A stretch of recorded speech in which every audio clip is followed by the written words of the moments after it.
selalu berusaha menyimpan sesuatu yang bisa membawa manfaat, baik untuk dirinya, untuk anak cucunya, maupun untuk keluarganya, untuk masa kini dan masa depannya.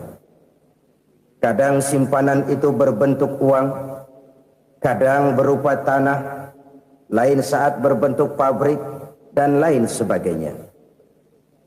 Sementara masa depan yang paling pasti adalah akhirat. Jika untuk masa depan dunia kita rela memeras keringat, membanting tulang, pergi pagi dan pulang petang, menyimpan uang, menyimpan tanah, menyimpan pabrik, pernahkah kita merenung jika satu saat kiamat datang, kita dibangkitkan dari kubur masing-masing, berdiri di padang mahsyar untuk mempertanggungjawabkan seluruh kegiatan hidup kita di dunia ini, lalu kita akan menuju ke alam akhirat. Sudahkah kita mempunyai simpanan untuk akhirat kita? Pada pertemuan kali ini saya ingin menyampaikan sebuah hadis di mana Rasulullah sallallahu alaihi wasallam bersabda, "Arba'un min kanzil jannah." Simpanan sorga ada 4 macam. Yang pertama, ikhfa'us sadaqah, menyembunyikan sedekah.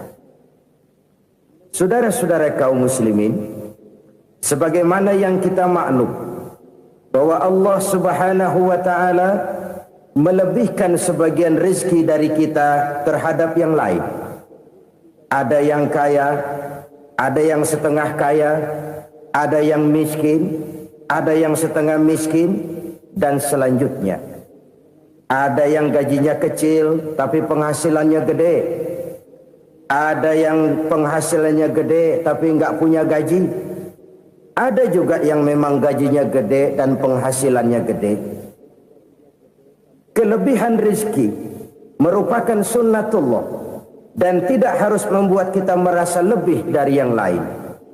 Bahkan sebaliknya, kelebihan itu harus membuat kita ringan tangan untuk menolong mereka yang memang memerlukan pertolongan. Kalau saudara diberikan ilmu, maka pertanyaan akhirat cuma satu: ilmumu kau amalkan untuk apa? Kalau saudara diberikan umur yang panjang, pengadilan akhirat juga bertanya satu: umurmu kau habiskan di mana? Tapi kalau saudara diberikan harta, pengadilan akhirat akan bertanya dua: hartamu kau dapat dari mana? Kau belanjakan kemana? Dari mananya ditanya dan kemananya juga ditanya. Oleh karena kita akan dimintakan pertanggungan jawab, maka amanah yang bernama harta ini harus kita gunakan dengan sebaik-baiknya. Ada penggunaan yang merupakan kewajiban, itu zakat namanya. Ada penggunaan yang sewaktu-waktu, itu infak namanya. Ada yang lebih sewaktu-waktu lagi, dan itu sedekah namanya. Zakat dia terikat oleh haul dan nisab, oleh putaran batas waktu dan ukuran dari harta itu sendiri. Sedangkan infak terikat oleh situasi dan kondisi perekonomian seseorang. Sedangkan sedekah tidak terikat dengan apapun. Dalam kondisi seperti apapun kita bisa melakukan sedekah dengan yang terkecil sekalipun. Sampai-sampai Rasulullah sallallahu alaihi wasallam mengajarkan, la tahqiranna minal ma'rufi syai'an walau an talqa akhaka biwajhin talik. Atau ada hadis, tabassumuka fi wajhi akhika laka shadaqah. Senyumanmu kepada temanmu adalah sedekah. Jadi untuk melakukan sedekah tidak harus dalam berbentuk uang. Dengan ilmu kita bisa sedekah, dengan tenaga kita bisa bersedekah, dengan pikiran kita bisa bersedekah, bahkan senyum kepada teman itu pun sedekah. Jadi kalau sedekah dengan uang memang belum punya uang, nyengir aja banyakin. Itu asal pada tempatnya, jangan lalu ketemu tiang listrik cengengesan. Tentu tidak pada tempatnya dan tidak wajar. Nah, sedekah yang paling dicintai Allah adalah sedekah yang disembunyikan. Artinya, jauh dari sifat riya. Kan kadang-kadang ada orang sedekah itu disebutkan namanya, apa tidak bagus? Kalau memang niatnya ikhlas, ya bagus-bagus saja. Untuk memberikan sugesti kepada yang lain. Di Fulan bin Fulan nyumbang sekian, diumumkan. Boleh kalau niatnya untuk memberikan rangsangan kepada yang lain supaya dia menyumbang lebih besar dari orang tadi. Tapi kalau itu mendatangkan riya, maka sedekah yang paling dicintai Allah adalah sedekah yang disembunyikan. Tangan kiri saja tidak tahu apa yang diberikan oleh tangan kanan. Sedekah yang dilakukan dengan ikhlas akan merupakan perbendaharaan surga. Tersembunyi dari pandangan orang lain, tidak seorang pun tahu. Karena memang sikap yang baik adalah melupakan kebaikan dan mengingat kesalahan. Itu salah satu ciri orang bahagia. Orang yang selalu mengingat kesalahannya dan berusaha melupakan segala kebaikannya. Kalau dia akan berada kebaikan, dia tidak bisa ikut, dia merasa rugi karena dia merasa belum pernah berbuat baik. Tapi kalau akan melakukan kesalahan baru, dia ingat kesalahan yang sudah-sudah, sehingga terhalang baginya untuk melakukan satu kesalahan baru. Demikianlah saudara-saudara, bahwa Allah melebihkan rizki sebagian kita dari yang lain, agar terjadi tolong-menolong dalam kehidupan ini. Jadi kesenjangan yang nature, kesenjangan yang alami, itu sunnatullah. Ada yang kaya, ada yang miskin, ada yang kelas menengah. Nah, kenapa lalu sekarang kita berusaha mengentaskan kemiskinan? Oleh karena adanya kesenjangan struktural. Kalau yang kaya bisa semakin kaya, kenapa yang miskin tidak bisa naik jadi ikut sedikit kaya? Sebab pada dasarnya Islam adalah agama yang sejak turunnya sudah berupaya memerangi kemiskinan. Bahkan dikatakan kemiskinan itu mendekatkan kepada kekufuran. Orang kalau miskin udah dekat banget sama kafir. Gampang menjadi kafir. Berapa banyak saudara-saudara kita yang oleh karena soal perut, oleh karena soal materi, terpaksa meninggalkan dan menanggalkan akidahnya. Menjual petunjuk yang diberikan Allah dengan kesenangan dunia yang cuma sebentar ini. Na'udzubillah, thumma na'udzubillah. Jadi makin kita sembunyikan satu sedekah, semakin banyak perbendaharaan kita di surga. Sedekah yang paling dicintai Allah adalah sedekah yang disembunyikan. Malahan ada seorang sufi, dia punya kebiasaan kalau pergi sholat Jumat, dia bawa uang, itu uang dia taruh di bawah tikar masjid. Dia niat sedekah kepada siapa saja yang nemuin itu duit. Maksudnya apa? Supaya yang nemuin nggak tahu siapa yang punya duit. Demikian dia saking ingin menyembunyikan sedekahnya. Karena sifat riya itu bisa memakan amal kita sendiri. Riya itu termasuk menyebut-nyebut kebaikan kita. Orang yang suka nepuk dada, sedikit-sedikit ngitungnya kalau nggak gua. Tuh kalau nggak gua tuh. Tuh yang belas itu, kalau nggak gua, kalau nggak gua. Iya, kalau nggak lu kenapa emang? Orang yang suka menepuk jasad. Tuh, biasanya memang begitu saudara-saudara. Kalau perang lagi berkecamuk, orang nggak sempat ngaku jadi pahlawan. Tapi begitu perang selesai, yang kagak kenal bedil ngaku pahlawan, mas. Itu sesuatu yang biasa. Oleh karenanya, orang-orang yang ikhlas dalam bersedekah, disembunyikannya sedekah itu, Allah cinta betul. Malahan ada hadis memberikan jaminan, inna sedaqatal mar'il muslimi tazidu fil umri wa tadfa'u mitatas su'i. Sesungguhnya sedekahnya seorang mukmin tazidu fil umri, bisa menambah umur panjang. Wa tadfa'u mitatas su'i, dan menyelamatkan manusia dari mati secara su'ul khatimah. Jadi siapa yang kepengen panjang umur, banyaklah sedekah. Yang bosan hidup, pelit terus. Sedekah menambah panjang umur dan menyelamatkan manusia dari mati secara su'ul khatimah. Pak, katanya umur itu nggak bisa ditambah, nggak bisa dikurangin. Kapan? Kalau ajal sudah datang. Wa idza jaa ajaluhum la yastakhiruna sa'atan wa la yastaqdimun. Kalau ajal datang tidak bisa dimajukan, tidak bisa dimundurkan. Itu kalau ajal sudah datang. Tidak bisa lagi umur ditambah dikurangi, sudah datang. Tapi kalau belum datang, itu kan haknya Allah. Mau ditambah, mau dikurangi, hak prerogatif Allah. Sebagai pencipta manusia, Allah maha kuasa dan maha mampu. Sedekah ini menambah panjang umur dan menyelamatkan manusia dari mati secara su'ul khatimah. Orang mati kan sama ya, kondisinya mati, nggak nafas. Tapi hakikat mati kan lain-lain. Ada yang mati itu husnul khatimah, baik akhirnya. Misalnya lagi ngaji mati, lagi sholat mati, lagi sedekah mati. Ini yang dinamakan dengan husnul khatimah, baik di akhirnya.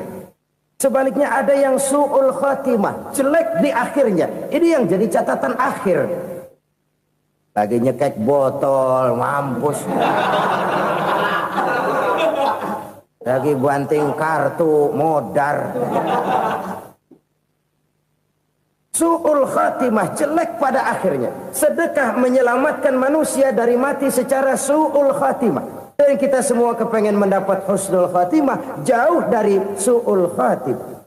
Oleh sebab itu yang bisa menyelamatkan kita dari penyakit itu antara lain adalah sedekah yang disembunyikan, yang dikerjakan dengan ikhlas karena Allah.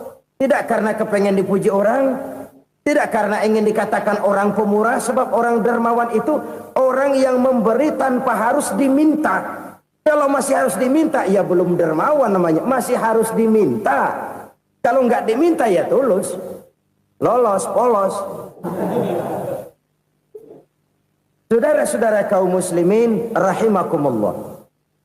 Harta adalah amanat dan akan kita pertanggungjawabkan. Allah melebihkan rizki sebagian kita dari yang lain agar kita saling tolong menolong, bantu membantu. Nabi janjikan siapa yang meringankan beban saudaranya muslim di dunia, Allah akan meringankan bebannya di akhirat nanti. Sebuah jaminan dari baginda Nabi. Si orang yang kita bantu barangkali tidak bisa membalas, Allah yang akan membalas lewat jalan lain yang tidak pernah kita sangka-sangka. Ada orang tanya, Pak, ini ada orang nyumbang masjid sambil marah-marah, bagaimana? Saya bilang sumbangannya aja ambil, marahnya jangan. Marahnya jangan diambil, itu urusan dia. Saudara-saudara kaum muslimin rahimakumullah. Umat Islam ini kan umat yang punya potensi besar. Kadang kita merenung, kenapa kadang-kadang pembangunan masjid kok lambat sekali? Kalau hotel hari ini peletakan pertama, bulan depan peresmian. Supermarket hari ini peletakan batu pertama, minggu depan peresmian. Tapi kalau sudah yang namanya masjid, kadang-kadang peletakan batu pertama sekaligus jadi batu terakhir. 3 tahun, 4 tahun, campur nebar jalak di jalanan, duit dijaring kayak ikan sepat. Apa tidak ada orang Islam yang kaya? Banyak. Apa tidak ada pengusaha muslim yang jadi konglomerat? Ada. Lalu yang belum banyak itu yang komit terhadap nilai-nilai agamanya. Akhirnya kita jatuh jadi umat yang lemah. Belum ada pengusaha konglomerat muslim buka pabrik supermi cap bedug misalnya umpamanya atau pabrik kecap cap sorban supaya identitas keislamannya sedikit kelihatan. Kita jatuh jadi umat yang lemah karena potensi tidak terinventarisir dengan baik. Kita ini ibarat kompor yang cuma matengin nasi orang lain. Potensi kita dimanfaatkan oleh orang lain. Ukhuwah Islamiyah kita baru terbatas kepada silaturahmi. Ukhuwah di bidang ekonomi kita lemah, ukhuwah di bidang kebudayaan kita lemah, apalagi ukhuwah di bidang politik kita lebih rapuh lagi. Padahal ukhuwah itu adalah totalitas kehidupan manusia, menyangkut ipolek sosbud, memerlukan nilai-nilai ukhuwah. Jadi oleh karena itu mari kita menyadari di dalam harta kita, walaupun kita yang cari, pergi pagi, pulang sore, peras keringat, banting tulang, di sana ada harta anak yatim. Di sana ada hak masjid. Di sana ada hak pesantren, di sana ada hak jihad. Berbahagialah seseorang apabila dia oleh Allah dijadikan keran. Keran itu menyimpan air, tapi tidak untuk dirinya, tapi disalurkannya kepada mereka yang memang memerlukannya. Saudara-saudara kaum muslimin rahimakumullah, ini yang pertama. Jadi perbendaharaan surga adalah menyembunyikan sedekah. Orang lain nggak tahu, kita pun nggak pernah ngitung-ngitung. Kita anggap lewat begitu saja, padahal itu deposit akhirat. Satu. Yang kedua, perbendaharaan surga itu apa? Wa kitmanul musibah, menyembunyikan kesulitan. Kadang orang takut menghadapi kesulitan. Tapi makin kita merenung, hidup ini kan sebenarnya urusan. Takut sama urusan, ya jangan hidup. Tandanya orang hidup itu kalau punya urusan. Urusan melupakan problem. Problem sering menimbulkan kesulitan. Kesulitan bukan untuk ditakuti, tapi untuk diatasi dan dicarikan jalan keluarnya. Siapa sih orangnya yang gak pernah sulit-sulit? Makin tinggi status sosialnya, makin gede urusannya. Makin tinggi kualitas imannya, makin berat tingkat kesulitannya. Cuma memang yang namanya enak itu seperti pelangi. Biang lala itu nggak pernah di atas kepala kita, di atas kepala orang melulu. Lu sih enak lu, kata kita. Dia juga bilang, yang enak kan lu. Pelangi itu nggak pernah di atas kepala kita. Kata tukang beca, aduh enak ya naik Mercy. Kata tukang beca, apa yang di dalam mobil Mercy? Aduh enak bener tukang beca, di jok ngeringkuk ngorok pulas bener. Saya kamar pakai AC sejuk, tempat tidur sutra empuk, alga spring bed, gula kulik nggak bisa pulas kalau belum minum Valium, belum tidur. Enak bener tukang beca, di jok ngorok nggak tahu wetan kulon. Si tukang beca bilang yang di Mercy enak, yang di Mercy bilang tukang beca enak. Inilah enak.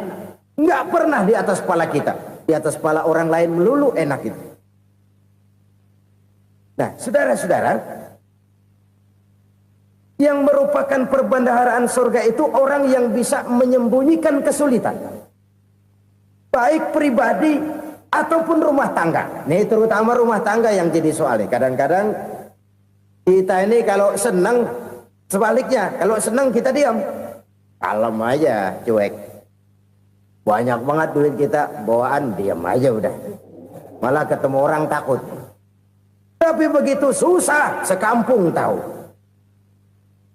Padahal Nabi mengajarkan perbendaharaan surga itu menyembunyikan musibah, menyembunyikan kesulitan. Kalau enak, cerita sama orang-orang. Kalau nggak enak, rasain sendiri, tekan sendiri, atasin sendiri. Kita kan sebaliknya. Senang kita diam. Asal lagi susah, paling tidak kita nyari teman buat cerita kesusahan. Siapa orangnya yang nggak pernah susah? Cuma soalnya bagaimana kita mengatasi kesusahan itu sendiri. Begitu juga misalnya kalau orang sudah berumah tangga, itu orang tuanya harus menjadi tempat dia cerita yang enak-enak saja. Yang nggak enak rasain berdua, selesaikan berdua, atasin berdua. Jangan dibalik. Asal senang diam, giliran susah saja. Maknya laporan. Terbalik, bisa menjaga security informasi. Maka nama bayam keluar diam, malah seluitan. Enak amat lu makan daging ayam. Security informasi. Saudara-saudara kaum muslimin rahimakumullah. Ujian yang terberat itu yang pernah diberikan kepada para nabi, para rasul, para aulia, para ulama. Makin tinggi keimanan, makin berat bentuk kesulitan. Ayo saya kemukakan satu contoh saja. Ada seorang nabi yang kaya, nabi kaya, namanya Nabi Ayub. Iblis kalau orang begini kan keki, ibadahnya rajin, kaya. Nih yang kayak begini susah digodain. Kalau ibadahnya rajin, miskin, kali bisa disogok. Sini imannya mantap, ibadahnya rajin, kaya, nabi lagi. Oh, tapi namanya iblis nggak kurang akal. Laporan, Tuhan, kenapa Les? Ya ini bahasa saya, bahasa Qurannya sih nggak gitu. Itu hambamu yang namanya Ayub, dia rajin ibadah cuma karena dikasih kaya aja. Coba kasih miskin dia, berhenti dia sembahyang. Ah, kamu bisa aja. Saya tahu Ayub itu hambaku yang ikhlas. Saya buktiin Tuhan, silahkan. Dibuktiinlah, iblis turun ke alam ini. Yang mula-mula dia lakukan, dia rusak sawah ladang Nabi Ayub. Dia binasakan binatang ternak Nabi Ayub. Sehingga dalam waktu singkat, jatuhlah Nabi Ayub dari orang paling kaya jadi orang paling miskin. Beliau masih ibadah di mihrab dalam masjid. Datang iblis. Saudara Ayub, ya, lagi ngapain? Ibadah. Nyembah Allah, nyembah Allah. Oh, percuma. Kenapa? Tuhan yang ente sembah nih, dia udah bikin miskin ente. Sawah ladang ente hancur lebur, binatang ternak binasa. Sekarang ente jadi orang paling miskin. Ngapain nyembah Tuhan kayak begitu? Tekor. Udah berhenti dah ibadah, berhenti ibadah. Ini iblis sama Tuhan laporannya lain, yang dikerjakan kepada Nabi Ayub juga lain. Benar begitu iblis kata Nabi Ayub? Iya. Sawah ladang saya habis, buras. Binatang ternak saya binasa, binasa. Saya miskin, bangpak.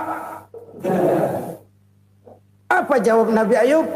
Bukan innalillahi, ya ini hebat. Alhamdulillahillazi a'tani wa akhza minni. Segala puji bagi Allah yang telah memberikan harta kepada saya dan sekarang mengambilnya lagi. Alhamdulillah. Allah yang ngasih, Allah yang ambil. Itu mah urusan Allah. Iblis cuman ibadah jalan terus, sujud lagi Nabi Ayub. Iblis seleher gondok banget. Dasar Nabi nggak mempan dia apa-apain. Miskin malah alhamdulillah. Allah yang ngasih, Allah yang ngambil. Jadi kalau kita tidak komit, kita tidak terikat kepada kaya, miskin, senang, susah, apa yang bisa bikin kita susah? Jadikan kekayaan, kemiskinan, jadikan senang, susah sebagai anak buah yang bisa kita atur. Jangan kekayaan ngatur kita, jangan kemiskinan ngatur kita. Kita yang harus mengatur mereka. Senang, susah, kaya, miskin, bahagia, sengsara, jadikan itu anak buah yang bisa kita atur. Kalau sekarang kita kaya, lain saat boleh jadi kita miskin, semiskin-miskinnya. Allah yang ngasih, Allah yang ngambil. Tenaga mana yang bisa menghalangi? Ibadah jalan terus. Iblis makin gondok. Dasar Nabi loh. Akhirnya apa? Nabi Ayub dikerjain, diberikan penyakit. Demikian fatal penyakitnya. Bayangin, udah miskin sakit. Masya Allah. Miskin sakit. Sakitnya nggak lama, kira-kira 16 tahun. Istrinya 3, 2 mental minta ceraiin. Ngerawatin laki bengek begini. Senang belum tentu, susah udah pasti nih. Cerai aja, cerai dah. Cerai. Tinggal satu Siti Rahmah yang setia menemani beliau. Sesetia-setianya hati perempuan. Satu saat Siti Rahmah bilang, "Bang, iya, abang kan Nabi bang. Lalu namanya Nabi kan doanya jarang meleset bang. Maksud kamu minta kenapa sih sama Tuhan biar abang sembuh baik dah bang?" Siti Rahmah, iya. Saya sakit berapa tahun sih dah? 16 tahun bang. Sebelum ini saya sehat berapa tahun? Ya kira-kira 60 tahun bang. Nah coba ente banding-bandingin Rahmah. Saya dikasih sehat 60 tahun. Dikasih sakit 16 tahun. Sudah nggak sabar. Mau doa kepada Allah minta sembuh. Saya malu. Malu kepada Allah. Diuji dengan yang luar biasa seperti ini. Tidak mengganggu stabilitas kehambaannya. Dia tetap menghamba kepada Allah subhanahu wa ta'ala. Saudara-saudara kaum muslimin rahimakumullah. Kunci menghadapi kesulitan itu apa? Allah jelaskan dalam satu ayat, wa basyiris sabirin alladzina iza asabathum musibah qalu inna lillahi wa inna ilaihi raji'un. Gembirakan orang-orang yang sabar. Siapa mereka itu? Yang apabila mendapat musibah mereka kembali kepada keyakinan dasar, segalanya dari Allah dan segalanya akan kembali kepada Allah. Ini konsepsi dasar dari sikap muslim dalam menghadapi berbagai kesulitan. Segalanya dari Allah, segalanya akan kembali kepada Allah. Kalau ini sudah kondisi dasarnya, maka kita akan lapang menghadapi kenyataan bagaimanapun pahitnya. Apakah itu namanya miskin, apakah itu namanya sakit, bahkan maut sekalipun. Maut sekalipun. Segalanya dari Allah, segalanya akan kembali kepada Allah. Ini sikap hidup, bukan sekedar ucapan. Kita kadang-kadang menjadikannya sebagai ucapan. Mulutnya sehingga berhenti, innalillahi wa inna ilaihi rajiun, tapi nangisnya terus gerung-gerungan. Bukan itu, ini kesadaran moral. Kalau segalanya dari Allah, segalanya kembali kepada Allah, kan sebenarnya cuma nunggu giliran. Hari ini saya nyembayangin dia, entah hari apa saya disembayangin orang. Hari ini saya antar dia ke kubur, entah hari apa orang nganterin saya ke kubur. Hari ini saya tahlilkan dia, entah nanti kapan orang tahlilkan saya. Segalanya dari Allah, segalanya akan kembali juga kepada Allah. Oleh sebab itu saudara-saudara, kesulitan bukan untuk ditakuti. Kesulitan justru untuk diatasi, dicarikan jalan keluarnya. Dan tidak ada orang yang tidak pernah mendapat kesulitan. Tidak ada. Semakin tinggi status sosial, semakin tinggi kualitas keimanan, semakin besar juga tingkat kesulitan. Hanya saja bagaimana cara kita mengatasinya. Dan Al-Quran menyatakan, inna ma'al usri yusra. Di balik kesulitan itu pasti ada kemudahan. Roda itu berputar. Karena itu Rasulullah Sallallahu Alaihi Wasallam mengingatkan kepada kita, ta'arraf ilallahi firraha ya'rifka fisyiddah. Ingatlah kepada Allah di waktu kamu senang, supaya Allah ingat kepada kamu di waktu kamu susah. Kalau waktu senang kita ingat kepada Allah, kita susah, Allah tidak akan meninggalkan kita. Tapi kalau waktu senang kita jauh dari Allah, sujud tidak sempat, dengan masjid jauh, ketika senang kita lupakan Allah. Nanti begitu kita susah, Allah lupakan kita. Dan itu menyakitkan. Oleh karena itu orang-orang tua kita dulu bilang, kalau lagi sehat ingat-ingat lu bakal sakit nanti. Kalau lagi kaya ingat-ingat satu saat kita bakal jatuh miskin. Bahkan kalau lagi muda ingat-ingat kita bakal tua. Dan yang terpenting kalau lagi hidup ingat-ingat kita bakal mati. Saudara-saudara kaum muslimin rahimakumullah. Jadi yang kedua yang merupakan perbendaharaan surga, menyembunyikan musibah. Saudara-saudara kaum muslimin rahimakumullah. Hal ketiga yang merupakan perbendaharaan surga adalah wasilatur rahmi. Orang yang suka bersilaturahmi. Sebagaimana yang kita maklum bahwa manusia adalah makhluk yang disebut zon politika. Makhluk sosial yang tidak mungkin hidup sendiri-sendiri. Betapa dan siapapun kita memerlukan orang lain. Bodoh betul manusia kalau tinggal di tengah masyarakat tapi tidak mau bermasyarakat. Merasa hebat sendiri, pinter sendiri, gagah sendiri, kaya sendiri. Mungkin kalau mati juga ngubur sendiri. Jangankan kita di sini, di sorga saja Nabi Adam waktu sendirian bengong melulu, mondar mandir. Allah tegur dam sepi dam. Ya ini kalau bahasa saya. Iya Tuhan sepi ini nggak ada coret-corekan pisan ini. Diciptakan Siti Hawa baru anteng Nabi Adam. Itu di surga. Cobalah. Umpamanya saudara tinggal di Jakarta nih. Kaya bener. Apaan aja di Jakarta punya saudara dah. Jembatan Semanggi ambil. Monas, Buntel bawa pulang. Hotel-hotel ambil semua. Cuman tinggal di Jakarta sendirian, apa enaknya? Betapa dan siapapun kita perlu orang lain. Tidak ada seorang pun yang bisa memenuhi kebutuhan hidupnya secara sendiri-sendiri. Nah, Islam telah menyelamatkan manusia dari ras diskriminasi. Mengikat manusia dengan persaudaraan yang berlandaskan kepada akidah. Karena itu dianjurkan bersilaturahmi. Bahkan Nabi menyatakan, man arada ayyubsata lahu fi rizqihi wa yunsa'a fi atharihi falyasil rahimah. Siapa yang kepengen diluaskan rezekinya dan dipanjangkan usianya, banyaklah ia bersilaturahmi. Siapa yang kepengen dimudahkan rezekinya, hendaknya ia banyak bersilaturahmi. Kalau banyak teman, kesulitan kan paling tidak ada tempat cerita. Udah susah, sendirian kita pikirin diri, nggak ada tempat tukar pikiran. Cepet banget sama bengek. Dilawan sendiri.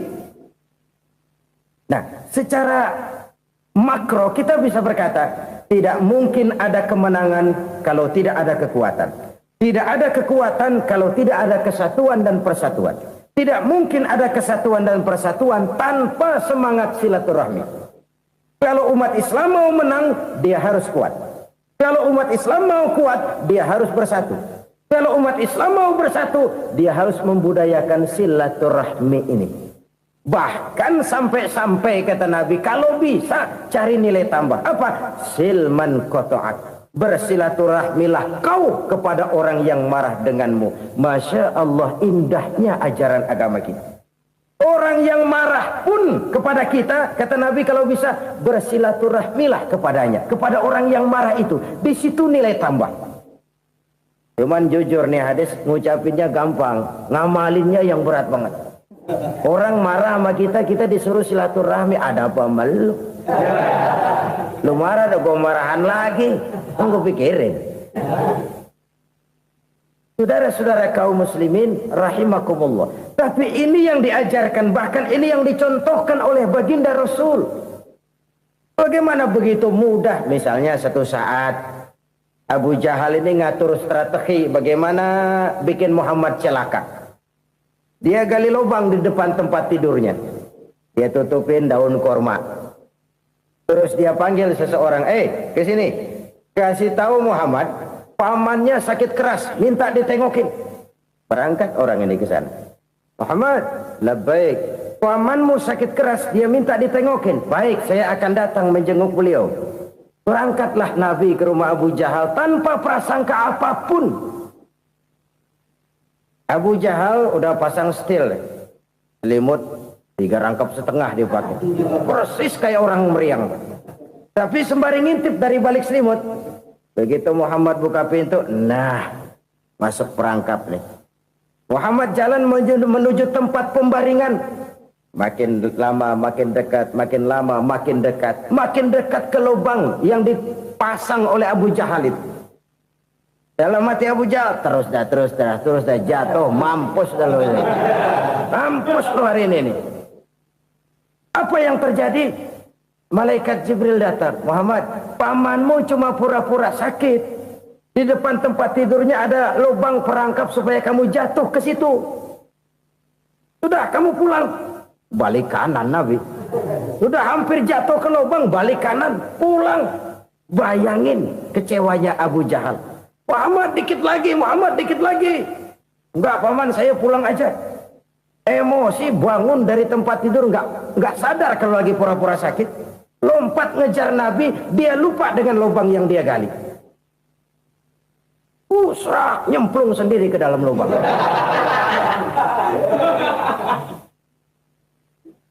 Nabi terus berlalu. Ini terjadi keanehan.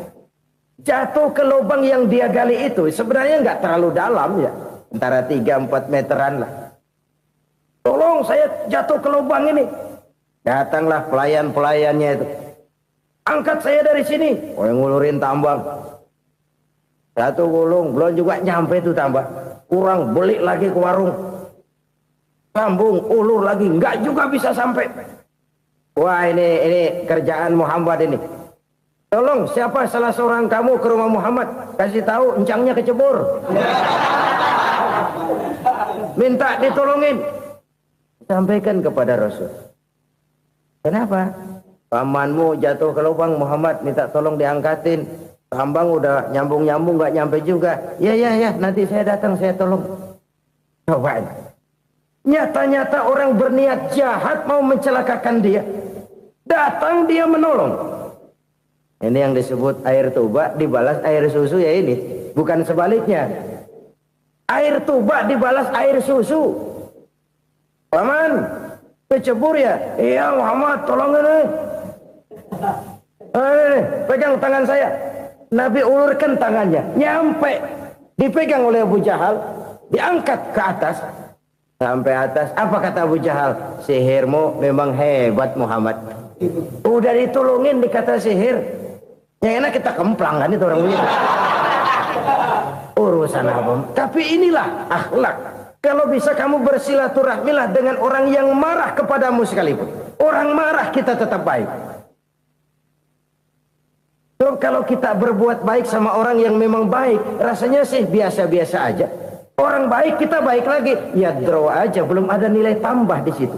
Baru ada nilai tambah kalau kita bisa berbuat baik kepada orang yang nyakitin kita. Itu namanya kita setingkat di atas dia. Dia sakitin kita, kita berbuat baik sama dia. Dia pelit sama kita, kita baik sama dia. Dia marahin kita, kita deketin dia. Di situ kita punya nilai tambah. Jadi siapa yang ingin diluaskan rezekinya kata Nabi dan dipanjangkan umurnya, hendaklah ia banyak-banyak bersilaturahmi. Sederhana sebenarnya silaturahmi, tapi silaturahmi membangkitkan semangat kesatuan dan persatuan. Kesatuan dan persatuan melahirkan kekuatan. Dalam matematika 1 ditambah 1 pasti 2. Tapi di tengah masyarakat, 1 orang takut ditambah 1 orang takut, hasilnya jadi 2 orang setengah berani. Kenapa setengah berani? Karena udah berdua. Tadi pan takut sendirian. Kalau dia kumpul turu-turu takutlah jadi berani. Kita yang lemah, kita yang tidak berdaya, kita yang miskin, kalau mau kompak bersatu, apa yang nggak bisa kita kerjain? Apalagi tinggal di kota besar, pilihan cuma 2. Bertahan atau minggir. Bertahan atau minggir. Untuk bisa bertahan harus mampu bersaing. Untuk mampu bersaing harus punya keahlian. Keahlian harus ditunjang dengan pendidikan, ditambah oleh kekompakan sebagai umat. Udah miskin mencar mulu, orang injek kita. Orang nggak pandang urusan apa yang malu. Oleh karena itu silaturahmi pada hakikatnya merupakan roh dari ukhuwah yang diajarkan oleh agama kita.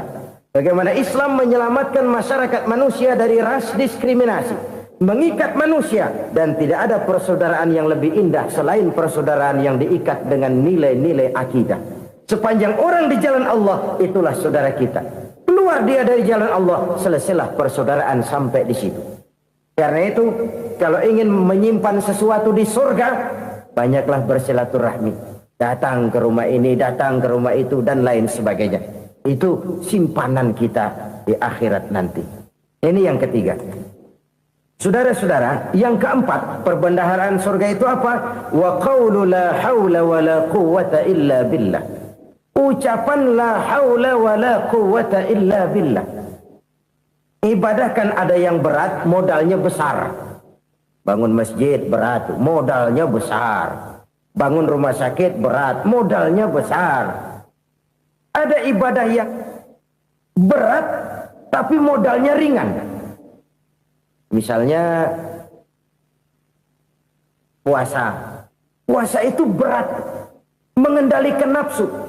Kalau sekedar nggak makan nggak minum sih enteng, mengendalikan nafsu.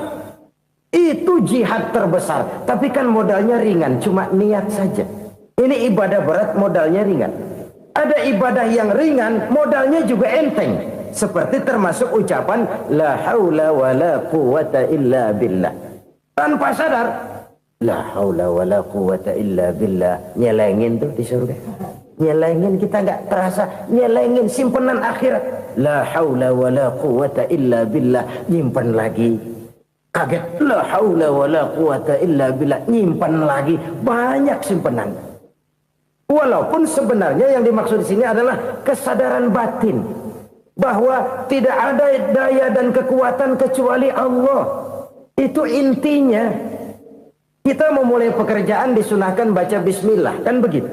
Apa itu? Kesadaran moral Bahwa ini saya bisa kerjakan. Saya kerjakan ini dengan menyebut nama Allah. Kenapa? Kalau Allah tidak memberikan daya dan kekuatan, mana mampu saya kerjakan ini. Maka saya kerjakan ini dengan menyebut nama Allah. Bismillah. Kesadaran moral. Manusia hanya wajib berusaha, tapi nggak pernah wajib berhasil. Banyak hal-hal yang kalau kita renungkan secara rasio nggak mungkin. Tapi jadi kenyataan. La haula wa la quwata illa billah. Tidak ada daya dan kekuatan kecuali bagi Allah semata-mata. Kesadaran moral akan kelemahan dan keterbatasan makhluk bernama manusia.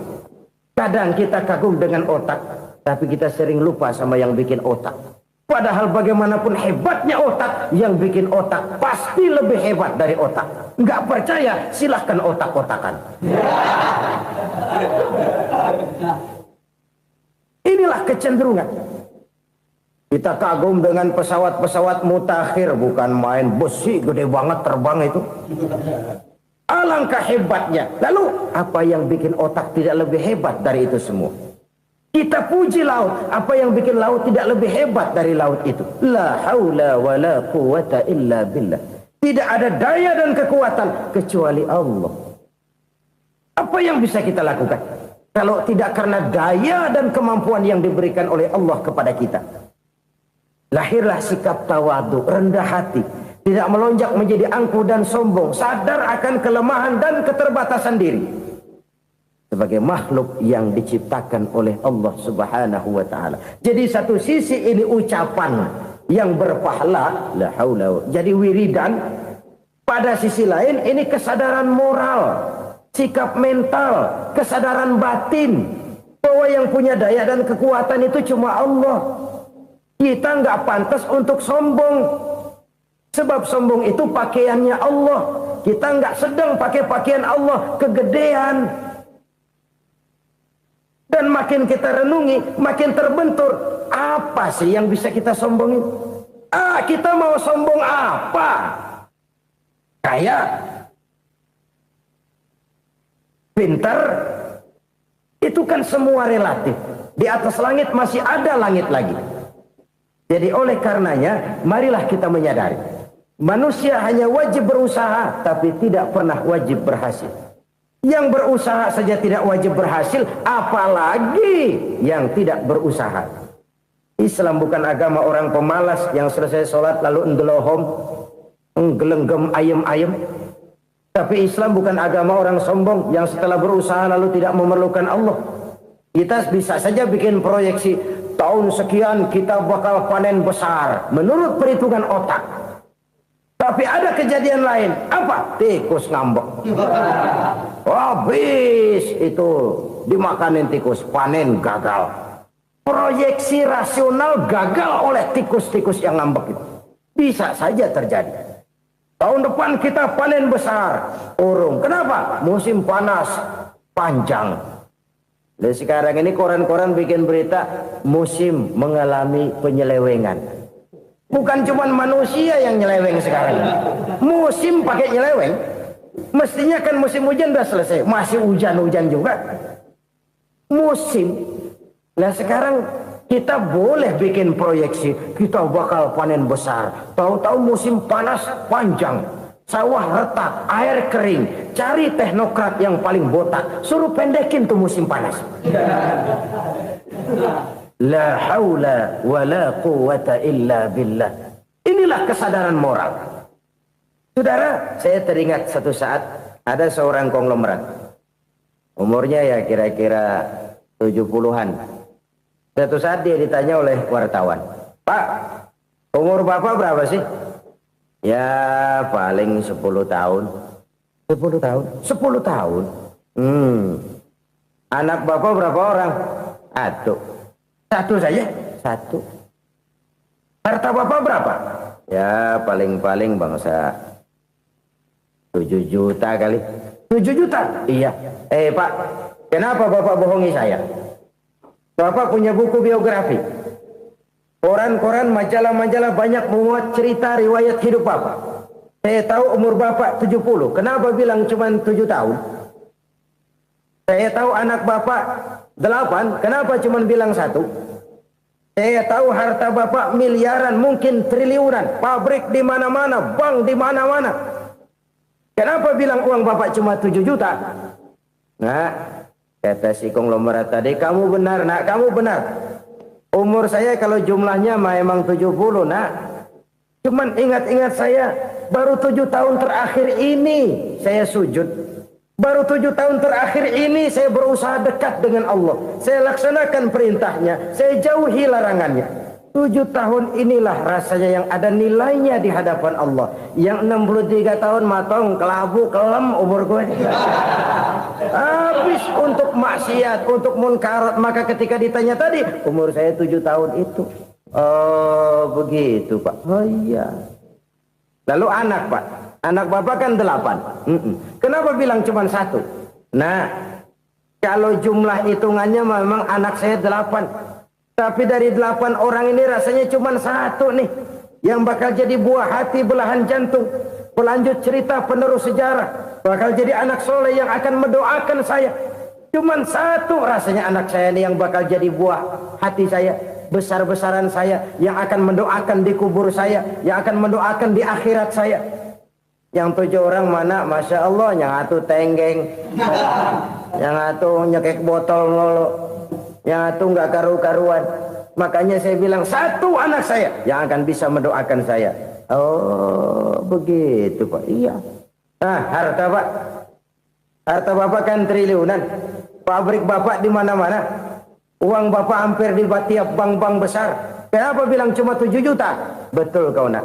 Harta saya kalau jumlahnya memang miliaran, triliunan mungkin. Tapi yang saya ingat baru 7 juta tuh yang saya belanjakan di jalan Allah. Saya nyumbang masjid, saya santuni yatim piatu, saya bantu pembangunan pesantren, saya bantu pembangunan rumah sakit Islam. Itu yang akan saya bawa pulang ke akhirat, yang 7 juta itu. Yang triliunan itu nanti akan diperebutkan oleh anak-anak saya sebagai waris saya.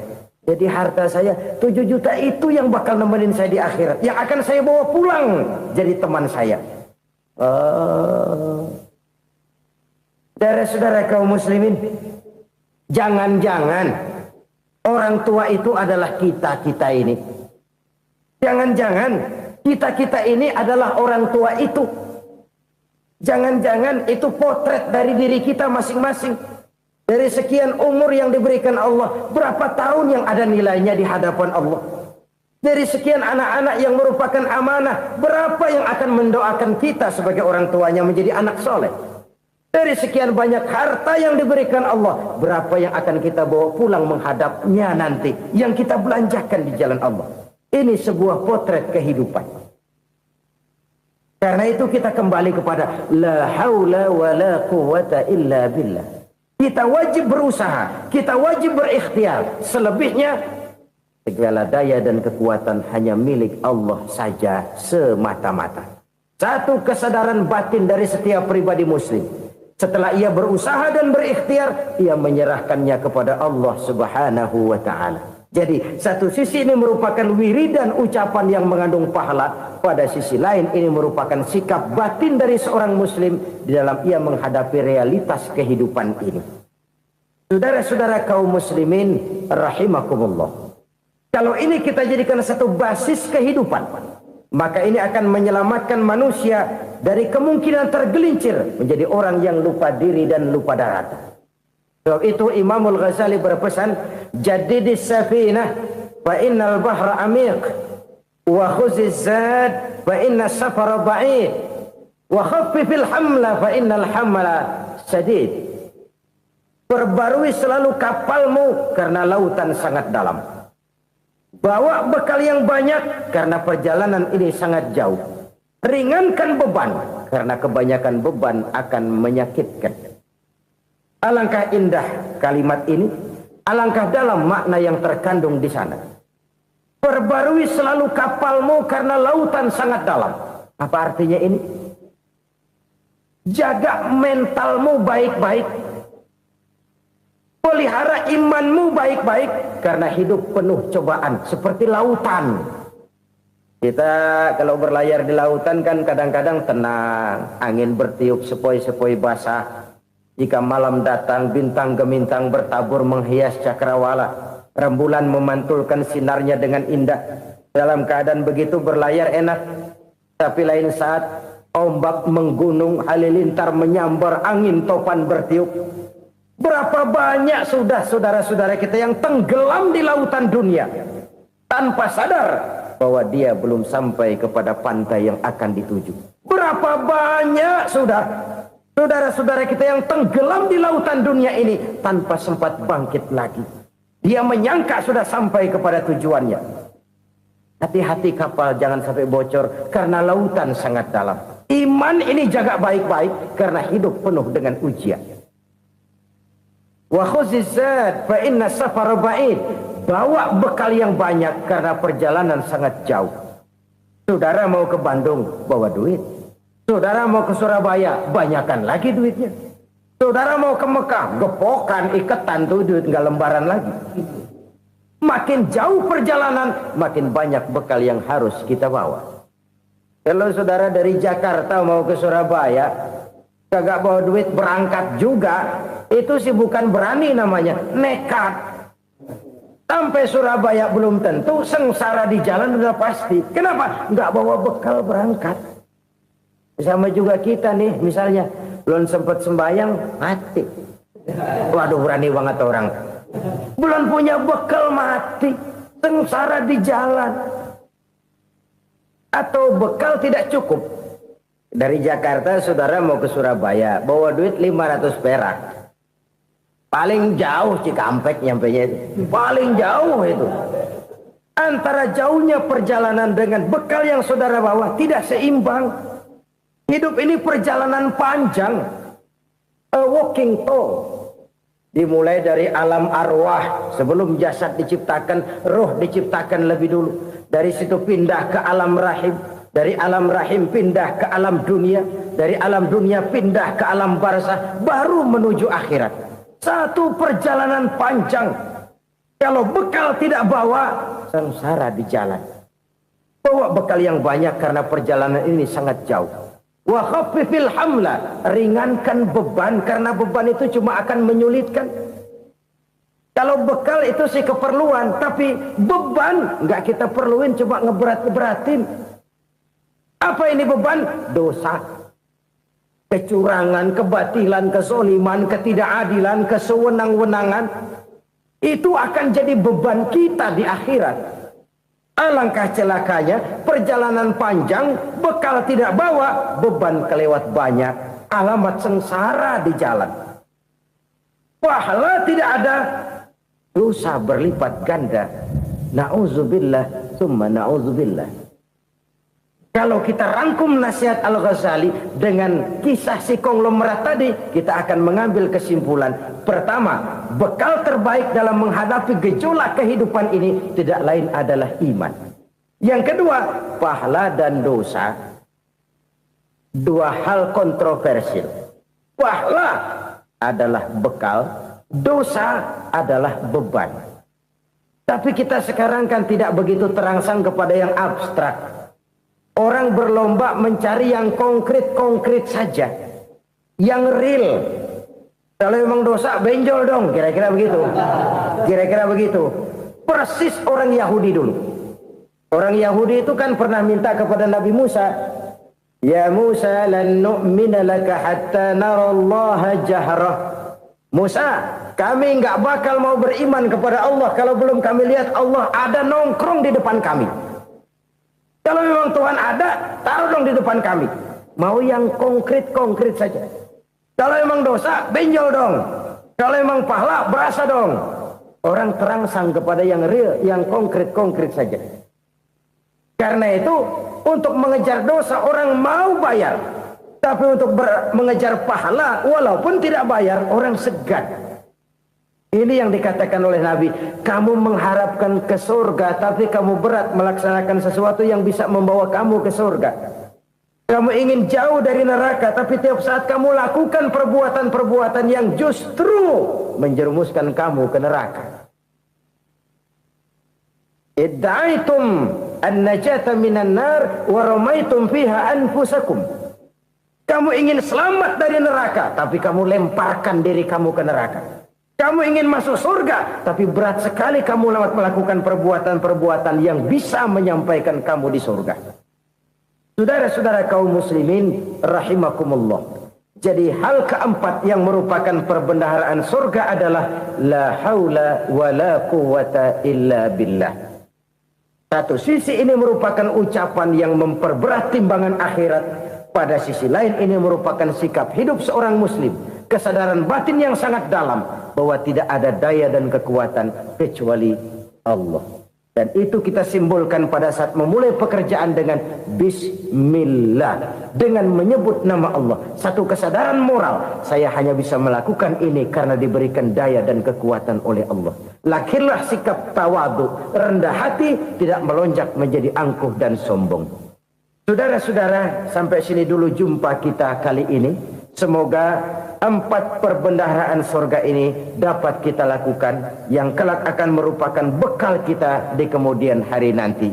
Amin ya rabbal alamin. Bapak-bapak, ibu-ibu, saudara-saudara kaum muslimin rahimakumullah. Di dalam kehidupan kita sebagai seorang muslim, minimal 5 kali dalam sehari semalam kita mendengar seruan untuk mendirikan solat yang disebut azan. Ada kalimat menarik di dalam kalimat azan itu, yakni seruan hayya 'alal falah, marilah menuju kepada keberuntungan, marilah meraih kemenangan. Seruan ini adalah kecenderungan dari setiap manusia, apapun warna kulitnya. Artinya, setiap orang dalam hidup selalu ingin meraih dan mencari kemenangan. Kemenangan akan melahirkan kepuasan batin, dan kepuasan batin memberikan kebahagiaan. Sedangkan kekalahan melahirkan penderitaan batin, dan penderitaan batin menjerumuskan seseorang di dalam berbagai bentuk kerugian. Jikalau inilah seruan azan, maka masalahnya ialah apa yang menyebabkan kita meraih kemenangan. Al-Quranul Karim memberikan tuntunan dan ajaran kepada kita bahwa orang-orang yang memperoleh kemenangan itu tidak lain adalah orang-orang yang bertakwa. Hanyalah mereka yang bertakwa kepada Allah Subhanahu wa ta'ala pada akhirnya akan tampil sebagai pemenang. Lalu siapa orang yang bertakwa itu? Dijelaskan dalam awal-awal Al-Baqarah, orang yang bertakwa yang akan meraih kemenangan. Pertama, allazina yu'minuna bil ghaib, yaitu orang-orang yang beriman kepada yang gaib. Percaya bahwa ada alam yang gaib, alam yang abstrak, alam yang tidak bisa dijangkau oleh salah satu daripada panca indera kita. Mereka percaya dan beriman kepada adanya malaikat, beriman kepada adanya iblis dan jin, beriman kepada adanya alam kubur, beriman kepada adanya alam mahsyar, beriman kepada adanya alam akhirat, beriman kepada adanya surga dan neraka.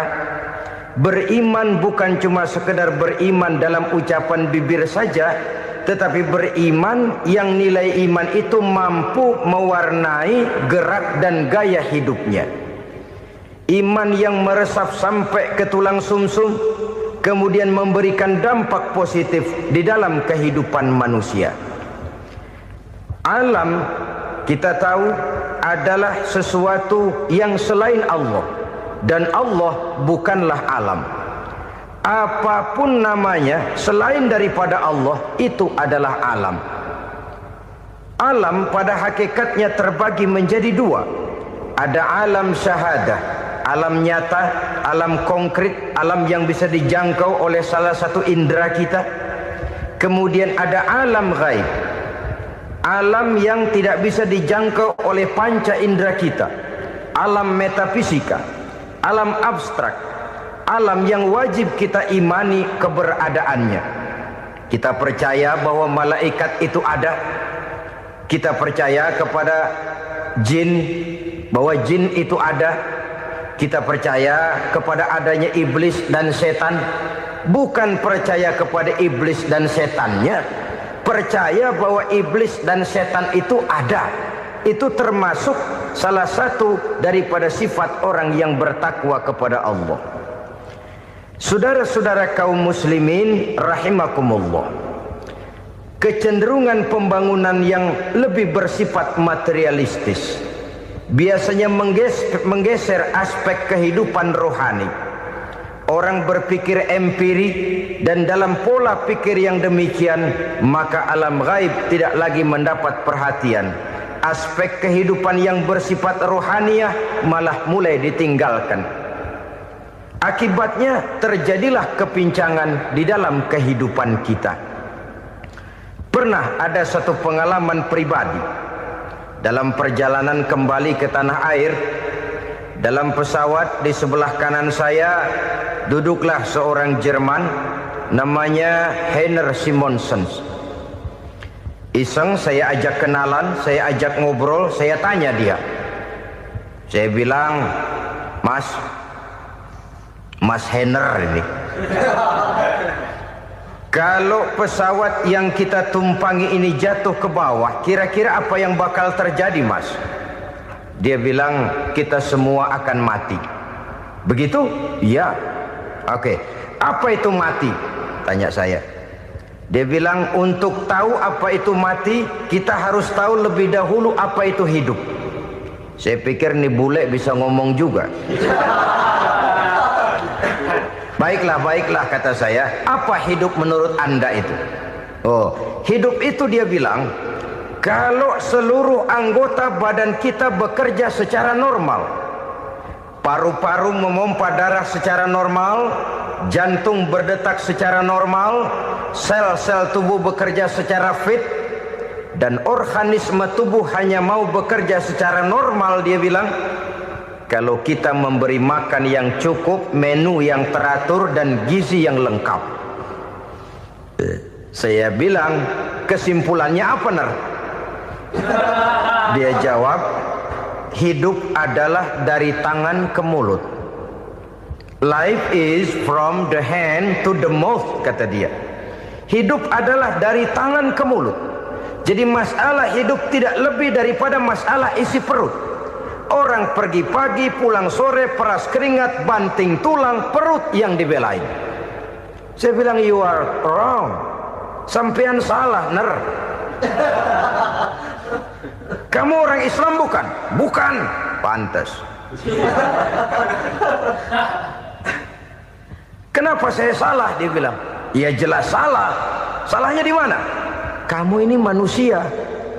Kalau hidup cuma dari tangan ke mulut, saya bilang, kambing di kampung saya juga begitu pikirannya, Ner.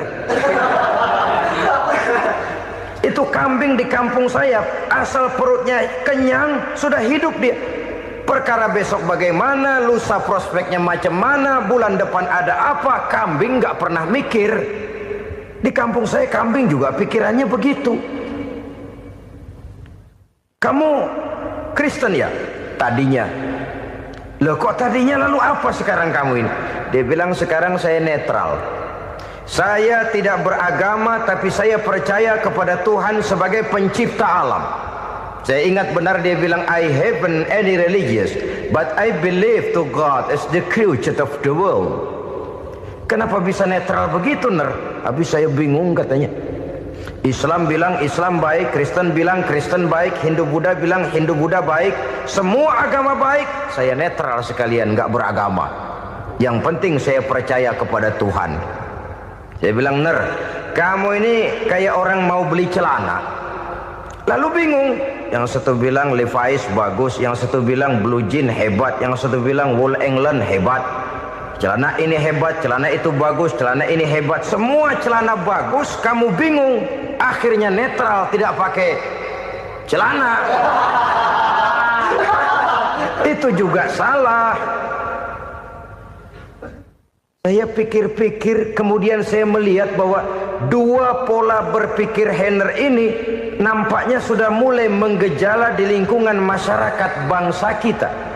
Disadari atau tidak, secara jujur kita harus berkata, dua pola pemikiran Heiner ini mulai berkembang di tengah masyarakat bangsa kita. Pertama, pola pikir materialisme. Hidup adalah dari tangan ke mulut. Masalah hidup tidak lebih masalah isi perut. Itu yang perlu dibela, dan disitulah arti kehidupan. Pergi pagi, pulang sore, peras keringat, banting tulang untuk mempertahankan perut. Kalau sudah kemari cara orang berpikir, maka buat apa percaya kepada yang gaib? Untuk apa sholat? Untuk apa puasa? Untuk apa zakat? Untuk apa menghadiri majelis taklim? Tanpa kepercayaan kepada yang gaib, hidup berjalan menurut alur empiris dan materialis. Kalau sudah ke sana cara orang berpikir, biasanya orang lalu cenderung menghalalkan segala cara. Hanyalah orang yang percaya bahwa akhirat ada. Hanyalah orang yang percaya bahwa alam kubur itu ada. Hanyalah orang yang percaya bahwa malaikat itu ada, hidupnya akan lebih terarah dan terkendali. Karena kepercayaan kepada yang gaib, yang merupakan fase daripada kehidupan setelah hidup yang sekarang ini, mewarnai gerak pribadi seseorang di dalam dia melakukan kegiatan hidupnya. Pola berpikir materialisme, disadari atau tidak, mulai menggejala di lingkungan masyarakat bangsa kita. Hidup tidak lebih dari urusan tangan ke mulut, mulut ke tangan, tangan ke mulut. Asal perut sudah kenyang, hiduplah sudah. Perkara bagaimana prospek hari yang akan datang, bagaimana akhirat, tidak jadi persoalan.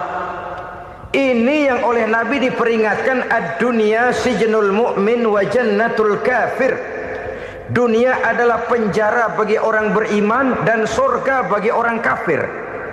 Dulu di zaman Belanda hadis ini pernah disalah tafsirkan, disalah artikan, digunakan sebagai senjata untuk mengkebiri dan membuat impoten umat Islam. Sudahlah, umat Islam gak usah macam-macam, kata Belanda. Dunia ini kan penjara buat orang Islam, surga buat orang kafir. Di penjara jangan bertingkah.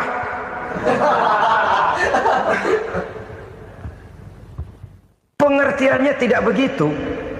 Dunia adalah penjara bagi orang mukmin. Artinya dalam kehidupan dunia seorang mukmin tidak bebas memperturutkan hawa nafsunya. Di penjara hawa nafsunya itu. Sebaliknya, surga bagi orang-orang kafir. Buat orang kafir, surgalah dunia ini. Mereka bebas memperturutkan hawa nafsunya. Dilarang tidak terlarang, dicegah pun tidak tercegah. Mereka hidup menurut alur bisikan nafsu mereka sendiri. Kemudian bila ajal datang, maut merenggut nyawa, selesailah surganya sampai di situ. Maka bagi orang-orang yang tidak percaya kepada adanya akhirat, kepada adanya alam gaib, surganya sebatas umurnya. Sekali lagi, surganya sebatas umurnya. Bila umur selesai, ajal pun datang merenggut nyawa, selesailah sudah surganya sampai di situ. Alangkah pendeknya perjalanan orang-orang yang tidak percaya kepada alam gaib ini. Bagi kita mukmin, jikalau kita mampu memenjarakan hawa nafsu, kita bisa bahagia di dunia ini. Dan Islam memang tidak menyuruh kita sengsara di dunia. Raih dunia, kejar dunia, gapai dunia sebagai alat untuk mencapai kebahagiaan di akhirat nanti. Hidup adalah satu perjalanan panjang yang terbentang sejak kita terlahir dari alam rahim sampai kepada alam akhirat nanti. Andai kata kita gagal meraih kebahagiaan di dunia, toh kita masih punya akhirat. Tapi jangan jadi dalil yang melemahkan semangat. Biarin dah kita di dunia kebelangsak, yang penting akhirat. Akhirnya dunia benar-benar kebelangsak. Bagaimana dunia ini bisa kita raih, dan bagaimana meraih dunia untuk menunjang kepentingan akhirat nanti. Yang kedua, dari pikiran Heiner yang saya lihat menggejala di lingkungan masyarakat bangsa kita, timbulnya manusia-manusia netral. Seolah-olah Tuhan yes, agama no. Sama Tuhan percaya, agama ogah. Tuhan ngangguk, giliran agama godeng. Padahal hampir dalam setiap ayat dalam Quran, kata-kata amanu biasanya bergandeng dengan wa amilus shalihat. iman dan amal soleh. Ini sebagai isyarat Tuhan dan agama jangan pernah dipisah-pisah. Apabila kita bertuhan, maka kita harus beragama. Apabila kita beragama, maka agama itu harus bersumberkan dari Tuhan yang kita imani itu. Tidak mungkin kita pisah, Tuhan yes, agama no. Sama Tuhan percaya tapi agama bikin sendiri. Sembayangnya cukup bengong 2 jam madep ngulon.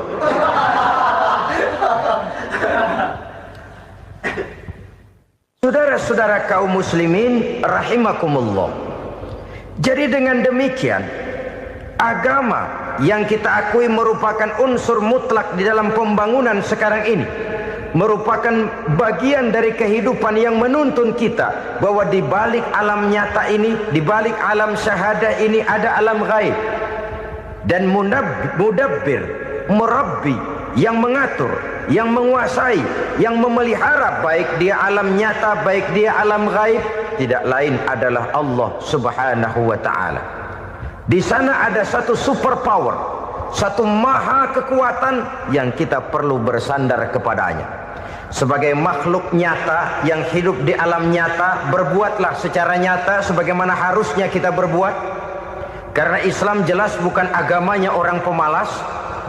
Islam jelas bukan agamanya orang yang mengajarkan setelah selesai sholat boleh duduk, nggelenggem ayam-ayam, ndelohom, menghitung bintang di langit sambil menunggu keajaiban. Tidak. Islam adalah agama yang mengajarkan apabila sholat sudah selesai kamu kerjakan, bertebaranlah di permukaan bumi, cari karunia Tuhanmu. Jangan hidup berpangku tangan menunggu keajaiban. Karena hidup bukan undian. Jangan berharap untung besar tanpa mau peras keringat. Tapi di sebalik itu toh kita juga harus yakin bahwa di sisi usaha nyata yang kita lakukan ada satu super power, satu maha kekuatan gaib yang menentukan berhasil dan tidaknya usaha kita. Kepercayaan kepada hal semacam inilah yang mendorong kita untuk mempunyai sandaran vertikal, agar jikalau usaha ini berhasil kita tidak lupa diri dan lupa daratan. Jikalau usaha ini gagal kita tidak putus asa dan buruk sangka, tidak cupik pandangan dan sempit hati, tapi mampu melihat persoalan dengan kacamata putih sambil husnuzon kepada Allah Subhanahu wa taala. Kita percaya malaikat itu ada. Ada yang namanya raqib dan atid, mengawasi gerak hidup kita sampai kepada gerak hati kita. Ini memberikan sugesti agar kita berhati-hati, tidak sejengkal tanah pun kita bisa berlindung dari pengawasan raqib dan atid. Ada munkar nakir yang akan menyoal kita di alam kubur. Ada malaikat Malik, penjaga neraka. Ada malaikat Ridwan yang menjaga surga. Kita percaya kepada adanya jin, kita percaya kepada adanya setan, iblis. Percaya kepada adanya, bukan mempercayai si setan, si iblis lalu menjadikannya sebagai teman. Tidak. Percaya bahwa mereka itu ada dan merupakan makhluk Allah yang gaib yang diciptakan Allah Azza wa Jalla. Kepercayaan kepada alam gaib memberikan motivasi terhadap gerak lahir manusia, sehingga dengan motivasi kepercayaan kepada yang gaib, gerak lahir jadi lebih terarah, jadi lebih terpelihara. Pernah seseorang bertanya, "Pak, apakah adanya akhirat bisa dibuktikan secara ilmiah?" Saya bilang tidak bisa, tidak bisa. Kenapa? Karena yang berangkat nggak pernah pulang kembali lagi. Kalau dia pulang kemari bisa kita tanya bagaimana enak di sono. Cuma secara moral saya katakan, lebih beruntung orang yang percaya kepada akhirat daripada yang tidak. Sekarang saudara percaya akhirat ada, lalu saudara baik-baik di dunia, sholat, puasa, zakat, menolong orang lain, menebarkan kebajikan. Saudara mati, andai kata akhirat tidak ada, toh dalam hidup saudara sudah berbuat baik. Paling tidak nama saudara akan dikenang sebagai orang baik. Sebaliknya, saudara percaya, kata saya, bahwa akhirat tidak ada, lalu hidup semau-maunya, tenggelam dalam maksiat dan munkarat, menentang Allah, tidak mau ruku dan sujud. Lalu saudara mati, kemudian akhirat ada, ayo mau apa? Bekal tidak punya. Jadi secara moral lebih beruntung orang yang percaya kepada adanya akhirat daripada yang tidak percaya. Dan itu alam gaib yang tidak bisa dibuktikan secara eksat. Jangankan untuk membuktikan seperti itu, dalam kehidupan sehari-hari saja yang kita rasakan tidak selalu berbentuk toh. Angin, bagaimana sih bentuknya angin? Kita tidak tahu. Merah, buktinya kalau dikerok merah. Yang merah itu kulit, yang kulit kita bukan anginnya. Sakit, rasa sakit itu ada, tapi bagaimana bentuk sakit kita nggak pernah tahu. Kalau kita makan cabai pedas, bagaimana bentuk pedas itu tidak ada, tapi rasa ada. Bentuk pedas hijau, cabainya bukan pedasnya. Tidak semua yang kita rasakan bisa kita gambarkan dalam bentuk yang konkret. Oleh karena itu, sekali lagi bahwa kepercayaan kepada alam yang gaib mampu memberikan satu sugesti yang menata kehidupan seseorang lebih lurus, lebih terarah, dan lebih terkendali. Maka wajar kalau kepercayaan kepada yang gaib mengantarkan seseorang untuk meraih kemenangan. Kenapa? Dia percaya kepada yang gaib, bahwa akhirat ada, bahwa alam kubur ada, bahwa pertanggungan jawab itu ada. Maka dia lalu tidak hidup saenae udele dewe, itu loh. Tidak hidup menurut seleranya sendiri, terarah, teratur. Ini cirinya yang pertama. Orang bertakwa yang akan meraih kemenangan, mereka beriman, mereka percaya kepada yang gaib. Bahkan hal-hal konkret saja selalu berangkat dari yang gaib. Saudara-saudara, para remaja, para pemuda sekarang ini tidak pernah tahu toh siapa yang akan jadi teman hidup saudara. Kita bisa saja ngerancang, mentargetkan, tapi toh akhirnya yang namanya jodoh bukan kekuasaan kita. Rezeki di luar kemampuan kita. Begitu juga ajal, maut, jodoh, ajal adalah contoh-contoh konkret bahwa pada akhirnya yang gaiblah yang menentukan. Bertahun-tahun ngelancong, emang jodoh seret nggak jadi.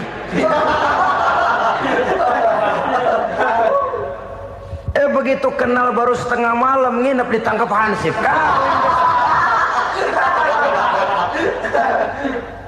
Hal-hal semacam itu kadang-kadang kita berpikir suuzon, gilet, perempuannya cakep banget, lakinya rebek amat. Memang begitulah jodohnya. Memang begitulah jodohnya. Saudara hadirin ma'asyiral muslimin yang saya hormati, jadi hal-hal yang konkret saja kita yakini sepenuhnya ditentukan oleh satu superpower yang gaib itu tadi. Dari sanalah segala ketentuan itu berangkat dan kesanalah segalanya akan kembali. Maka kepercayaan kepada yang gaib meluruskan gerak hidup seseorang dan itu akan mengantarkan dia kepada meraih kemenangan. Satu. Yang kedua, wa yuqimuna shalah. Orang bertakwa yang akan meraih kemenangan itu adalah orang-orang yang mendirikan sholat. Kenapa sholat mengantarkan orang untuk meraih kemenangan? Yang jelas, inna sholata tanha anil fahsya'i wal munkar. Sholat mampu mencegah manusia dari perbuatan keji dan munkar. Banyak filsafat hidup yang terkandung di dalam sholat ini. Sejak kita wudhu sampai kita menghadap ke arah kiblat, sampai kita melakukan gerak-gerak sholat, bacaan-bacaan yang ada di dalam sholat, lalu sampai kepada mengucapkan salam. Banyak filsafat hidup yang terkandung di dalam sholat. Umpamanya saja, setelah takbiratul ihram mulai kita dengan sholat dalam posisi berdiri, diajarkan dalam kitab-kitab fikih agar kita melihat ke arah tempat sujud. Ini kan filsafat kehidupan. Kalau kamu sholat dalam posisi berdiri, lihat tempat sujud. Jangan sholat mata jelalatan, sebab nanti bisa mengurangi kekhusyuan. Jadi wajar kalau yang dikatakan bahwa yang paling afdol adalah shaf yang di depan. Kenapa? Secara harfiah pengertiannya akan lebih mengundang kekhusyuan. Kenapa? Kalau kita di shaf paling depan di masjid umpamanya paling banter kita lihat tembok. Tapi kalau kita shaf di tengah atau di belakang, orang-orang di depan kita pun akan kelihatan. Yang bajunya loreng, yang bajunya genggang, yang bajunya macam-macam. Kita lihat, kadang-kadang kita pikirin, ada yang bajunya bolong. Kita sholat tapi dalam hati, nih orang bajunya robek yang nggak tahu apa. Ada saja hal-hal yang mengusik kekhusyuan kita. Oleh sebab itu diajarkan dalam posisi berdiri, lihat, arahkan pandangan matamu kepada tempat sujud. Ini kan filsafat kehidupan. Maksudnya apa? Kalau lagi diri lihat dong tempat sujud. Kalau udah di atas ingat dong sama yang bawah. Kalau sudah tinggi ingat dong dari mana kamu berangkat. Kalau sudah berkuasa bantu dong yang lemah. Kalau sudah kaya santuni dong yang miskin. Kalau sudah alim bimbing dong yang awam. Ini filsafat kehidupan. Dalam posisi berdiri kau lihat tempat sujud. Ini akan melahirkan kepekaan sosial di mana seseorang mau tahu kepada orang lainnya. Bagaimanapun kaya kita, tinggi pangkat dan jabatan kita, jikalau hidup hanya untuk kepentingan perut sendiri saja, rasanya belum membawa manfaat di dalam kehidupan kita. Tapi efek yang tertinggi sesungguhnya, sholat mencegah manusia dari perbuatan keji dan munkar. Perbuatan keji dan munkar walaupun kelihatannya mendatangkan uang, membawa keuntungan, tapi itu keuntungan semu, keuntungan sementara. Dengan menipu orang lain kita bisa dapat untung, tapi tidak membawa berkah. Dan itu adalah kerugian besar dalam kehidupan kita.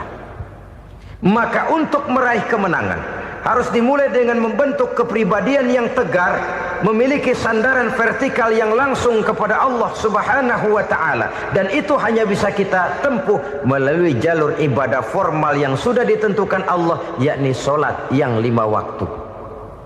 Untuk memperkuat itu ada sholat-sholat sunnah, rawatib, nawafil sebagai terminal-terminal kontrol cadangan untuk memelihara stabilitas temperatur batin di dalam kita berhubungan dengan zat yang maha gaib, yaitu Allah Subhanahu wa ta'ala. Orang sering bertanya, Pak, itu tetangga saya nggak sholat, duitnya nggak habis-habis, Pak. Nggak sholat tapi mobilnya tambah terus. Nggak sholat tapi usahanya makin maju. Tapi di sisi lain ada orang yang rajin sholat, rezekinya butak bener. Anaknya mana kurus, mana korengan.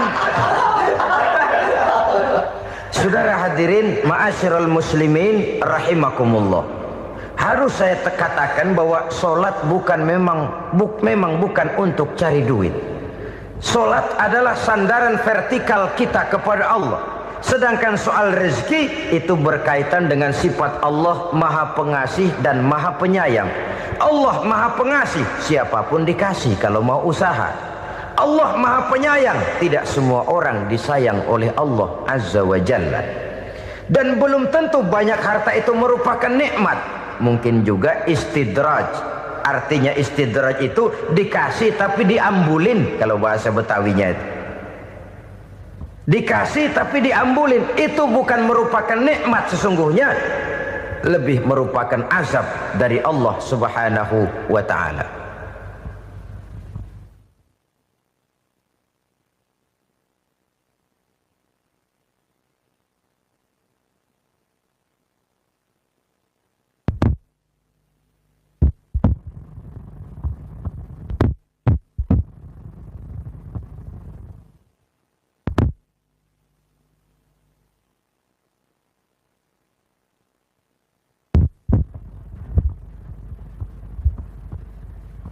Agama mempunyai sistem sholat, dan kita umat Islam telah dituntun oleh Allah Subhanahu wa ta'ala yang wajibnya 5 kali dalam sehari semalam mendirikan solat, dan itu tentu berada dalam jangkauan kemampuan manusia.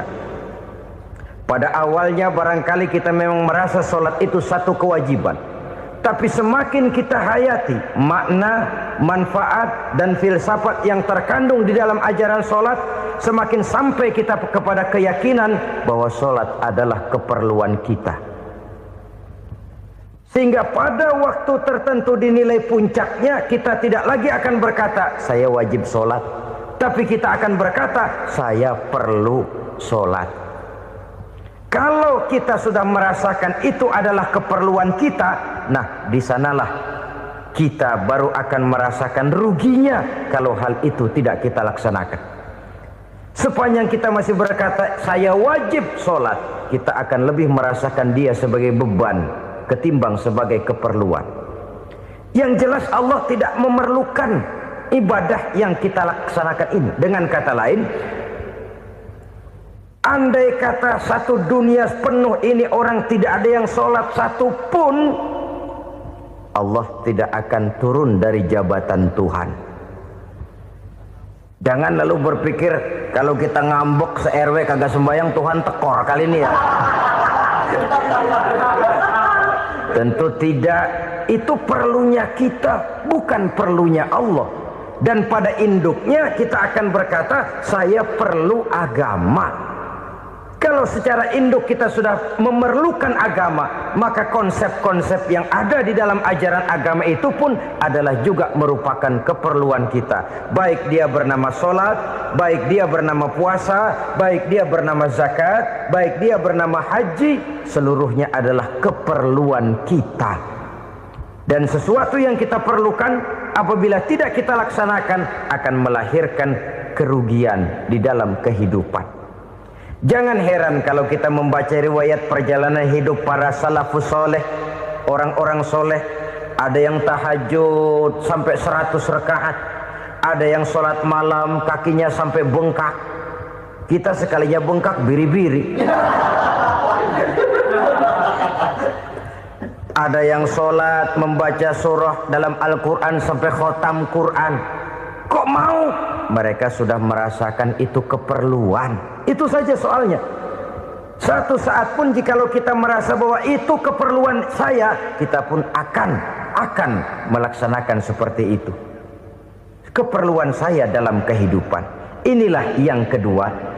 Yang ketiga, orang bertakwa yang akan meraih kemenangan itu, wa mimma razaqnahum yunfikun. Mereka membelanjakan sebagian daripada rezeki yang diberikan Allah kepada mereka. Mereka infakkan di jalan Allah. Ada satu dialog menarik. Satu hari seorang anak muda bertemu dengan seorang kakek-kakek yang sudah dikenalnya baik. Bertanyalah anak muda ini, "Kek, umur kakek berapa tahun?" 15 tahun, kata si kakek. "Anak kakek berapa orang?" 1. "Harta kakek berapa banyak?" 15 juta. Si anak muda ini bengong. Lalu protes, "Kok kakek bohongin saya?" "Kenapa?" "Saya tahu umur kakek 70 tahun. Kenapa ngaku 15? Saya tahu anak kakek 5.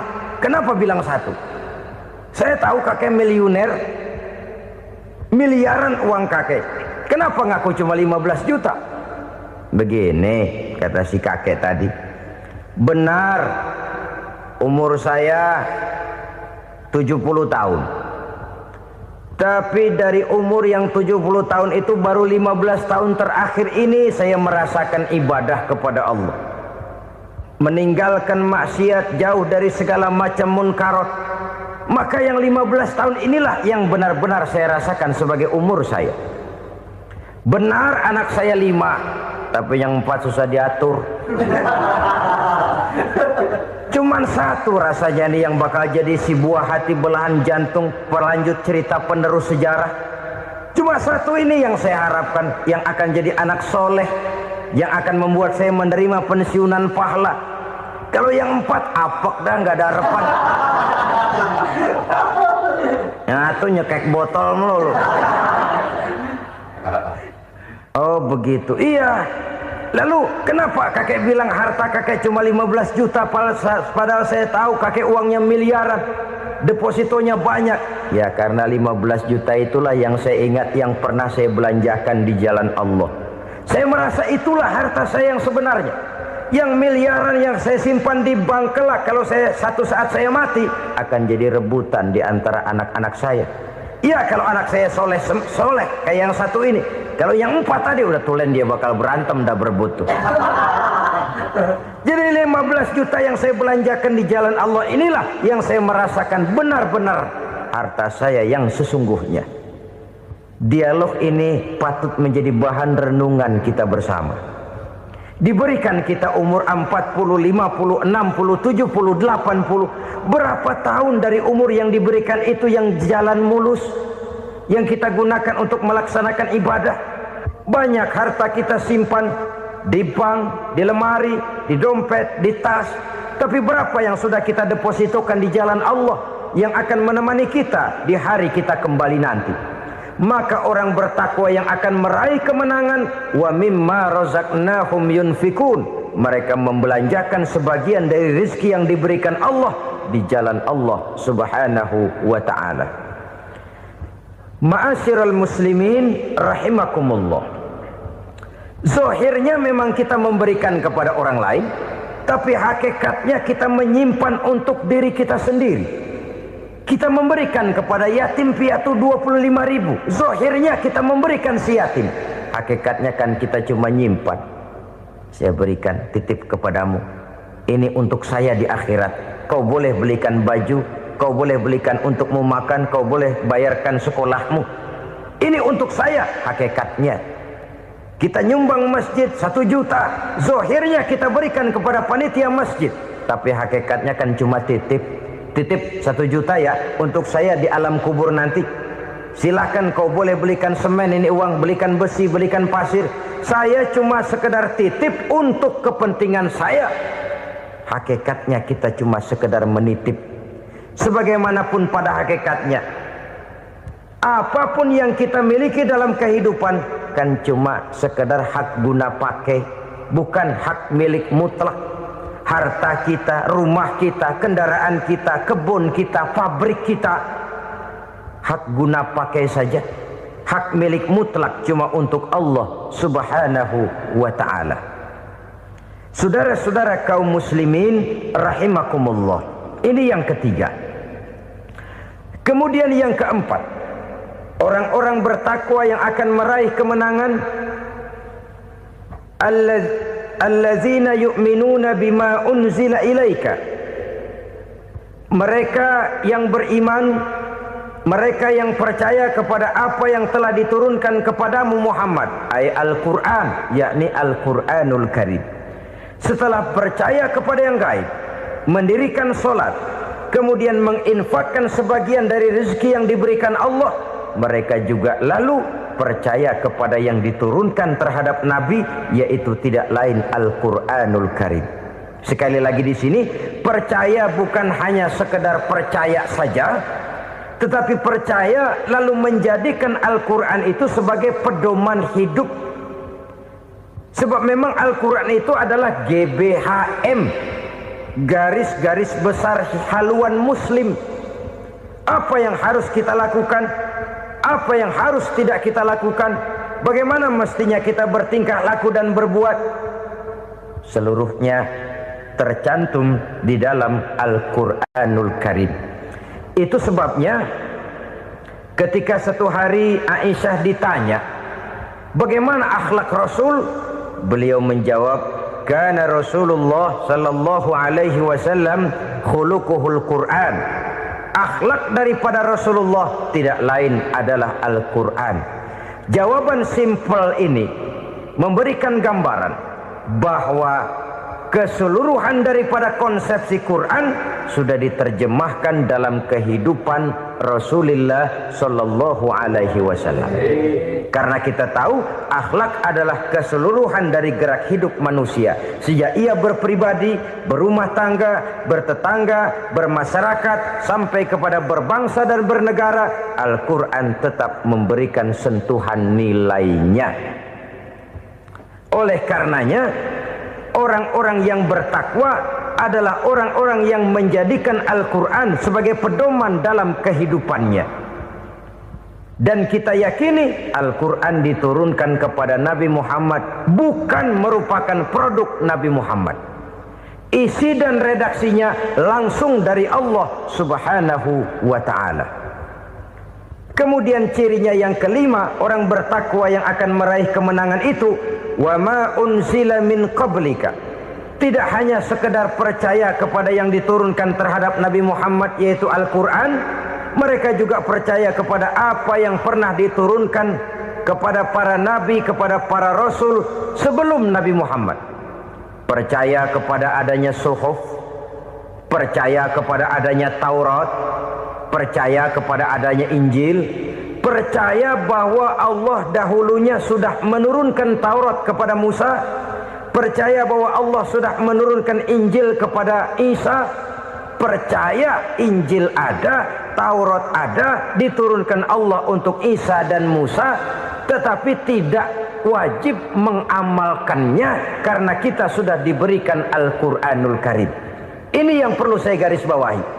Kita percaya Allah telah menurunkan Injil dahulu kepada Isa.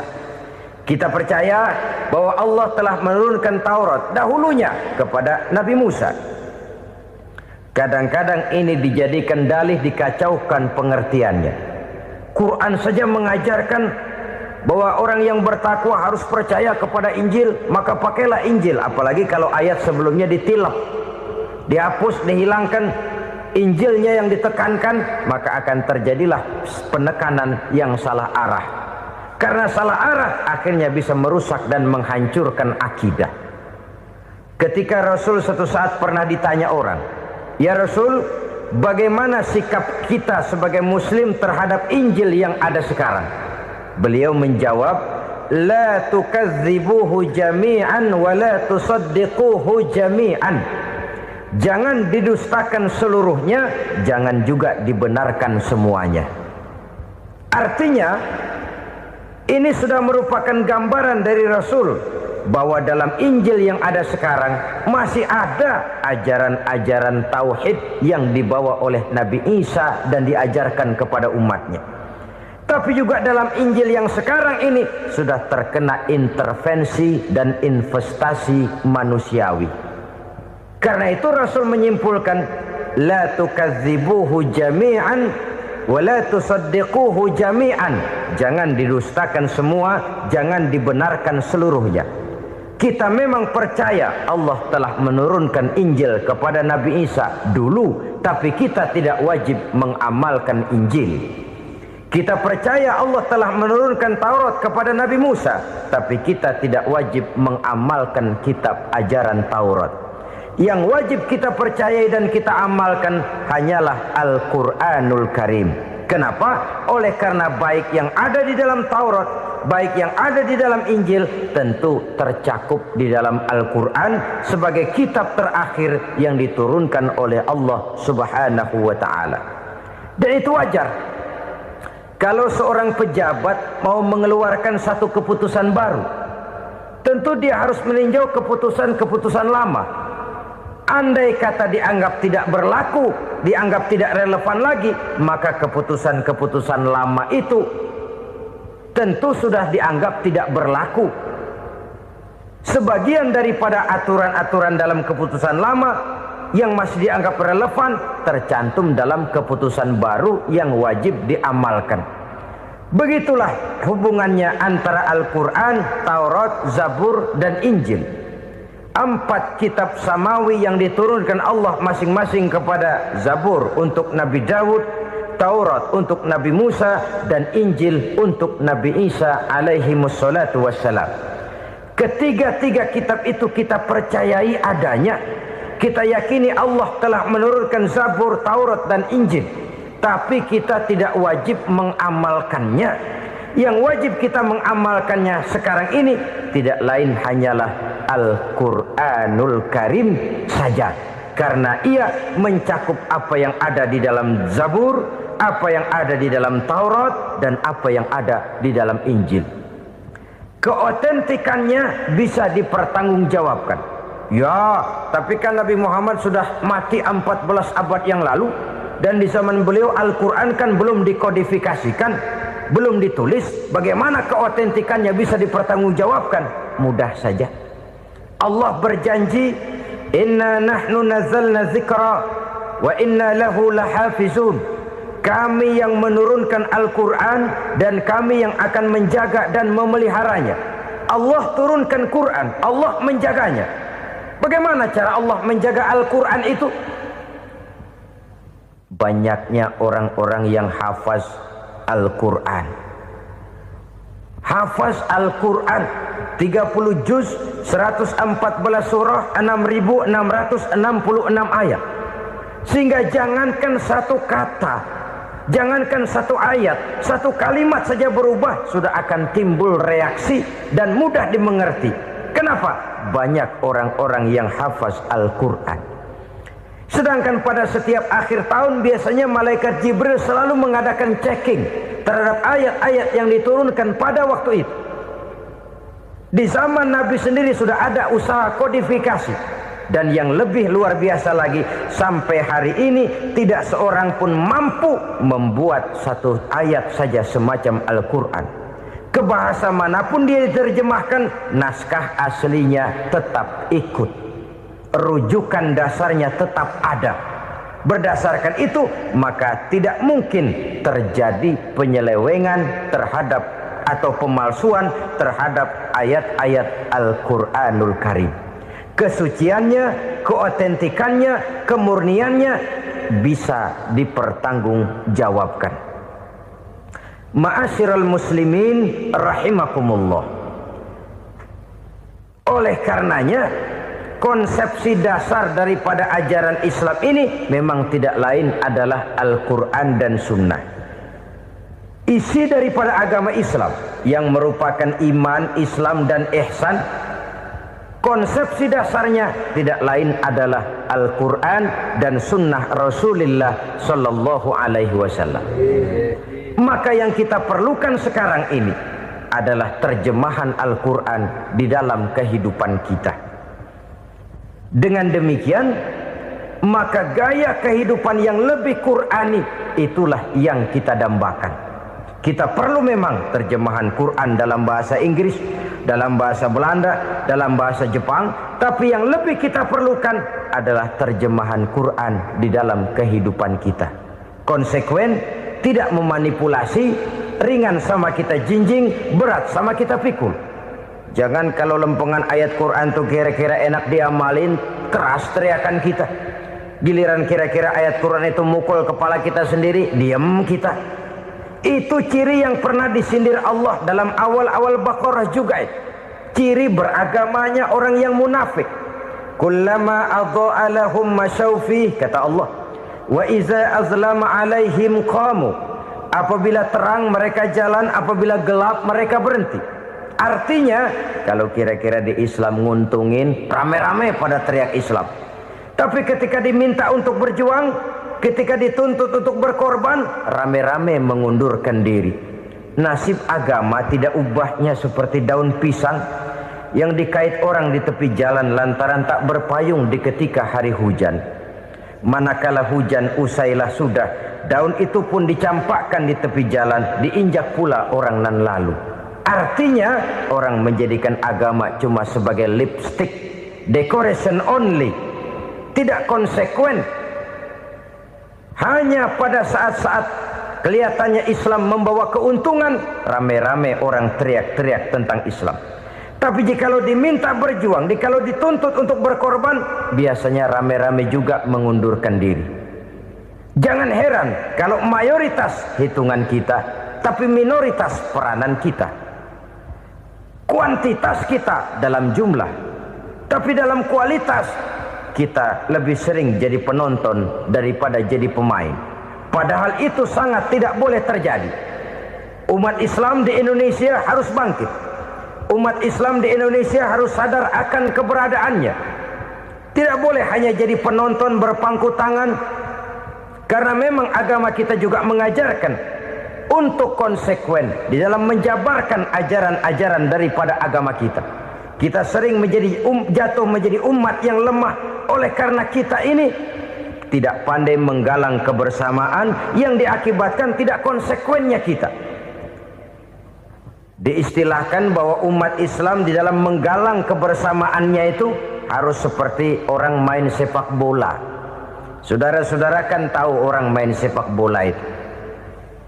Orang main sepak bola, kalau pertandingan belum dimulai sih silakan saja kumpul di luar lapangan, atur strategi yang baik. Tapi kalau pertandingan sudah dimulai, turun ke lapangan hijau, jangan kumpul terus. Ada sepak bola gotong royong, mundur-mundur rame-rame, depan ke depan kumpul melulu mainnya. Kalah. Orang main sepak bola itu ya harus ada penyerang tengah, harus ada penjaga gawang, harus ada strikernya, harus ada kiri luarnya, kanan dalamnya yang jadi backnya. Posisi boleh bermacam-macam, tapi yang penting saling ngoper untuk menggolkan gawang lawan. Begitulah umat Islam ini. Boleh ada yang jadi pejabat, boleh ada yang jadi pengusaha, boleh ada yang jadi petani, silakan ada yang jadi seniman, ada yang jadi penyair, ada yang jadi artis sekalipun. Tapi kalau sudah berhasil menguasai bola, jangan lupa operannya. Operan itu yang langka. Kita ini muslim kadang-kadang kalau sudah memegang menguasai bola, kalau belum mau mampus, belum mau ngoper.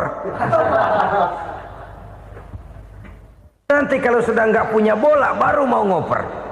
Kalau sudah dengar-dengar mau dekat pensiun, baru mau jihad, baru mau berjuang, baru mau ngurus pesantren. Tanda tangan sudah tidak laku, memo sudah tidak dihargai, baru mau berjuang. Kemarin kemana mas? Kita tidak pandai memanfaatkan posisi. Dengan kata lain, kalau kembali kepada persoalan kita, konsekuensi kita terhadap agama yang kita anut ini belum ideal. Kita masih lebih sering berislam ini pada saat-saat yang menurut perhitungan kita membawa keuntungan. Tapi kalau diminta berjuang, dituntut berkorban, yang itu pun hakikatnya adalah untuk kepentingan kita juga. Allah tidak pernah menuntut kita untuk jihad bagi kepentingan Allah, itu tidak. Berjuang menegakkan agama Allah, apakah untuk kepentingan Allah? Tidak. Untuk kepentingan kita.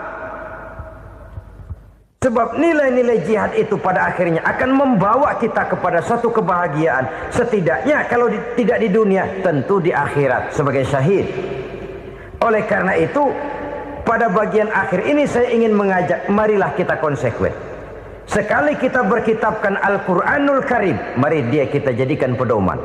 Jangan cuma kita jadikan sebagai penghias dinding, pelengkap rumah, bahwa di rumah kita ada Al-Quran, tapi yang baca kecoa. Habis pada bolong tuh Quran. Yang penting kan punya Quran. Ditaruh di pintu rumah. Biar apa? Biar kuntilanak kagak masuk katanya. Ya apa itu nasib Quran, cuma kerjanya jaga pintu, ngusir kuntilanak, ngusir memedi. Bagaimana kita hidup menurut tuntunan Al-Quran? Kadang-kadang tidak pernah menjadi masalah bagi kita. Maka bagaimanakah Al-Quran akan mungkin membawa keberkahan dalam hidup kalau ajarannya kita injak-injak dalam keseharian kita? Mewujudkan gaya hidup yang lebih Qurani, itulah yang akan kita rintis di dalam kehidupan kita. Bertahap, step by step, menurut kemampuan yang ada pada kita. Jika jalan ini tidak bisa kita selesaikan, percayalah akan ada generasi penerus yang akan melanjutkan usaha dan cita-cita mulia itu. Jadi percaya kepada Taurat, percaya kepada Injil, sekadar percaya Allah dahulunya sudah menurunkan itu, tapi kita tidak wajib mengamalkannya. Kenapa? Generasi Injil masa berlakunya sudah kedaluarsa. Taurat masa berlakunya sudah kedaluarsa. Injil pernah berlaku untuk orang Nasrani di zaman Nabi Isa. Taurat pernah berlaku untuk orang Yahudi di zaman Nabi Musa. Setelah generasinya berlalu, datang Rasul penutup yang membawa Al-Quranul Karim, maka Al-Quran itulah yang berlaku menjadi pedoman sampai hari akhir nanti. Jangan jauh dari Al-Quran, karena apabila ini kita lakukan, maka kita akan kembali kepada satu gaya hidup yang jauh dari tuntunan agama, dan itu artinya kita akan semakin jauh untuk meraih kemenangan. Saudara-saudara kaum muslimin rahimakumullah. Yang keenam, yang terakhir, orang-orang bertakwa yang akan meraih kemenangan itu wabil akhirati hum yuqinun. Mereka percaya, mereka yakin seyakin-yakinnya akan adanya hari akhir, di mana seseorang akan mempertanggungjawabkan seluruh perbuatannya di dalam hidup ini. Dan tidak ada satu perbuatan yang bagaimana kecilnya sekalipun yang tersembunyi dalam pandangan manusia yang tidak akan dibukakan persoalannya di mahkamah Qadi Rabbul Jalil di akhirat nanti. Itulah sebabnya maka percaya kepada akhirat disebut secara khusus.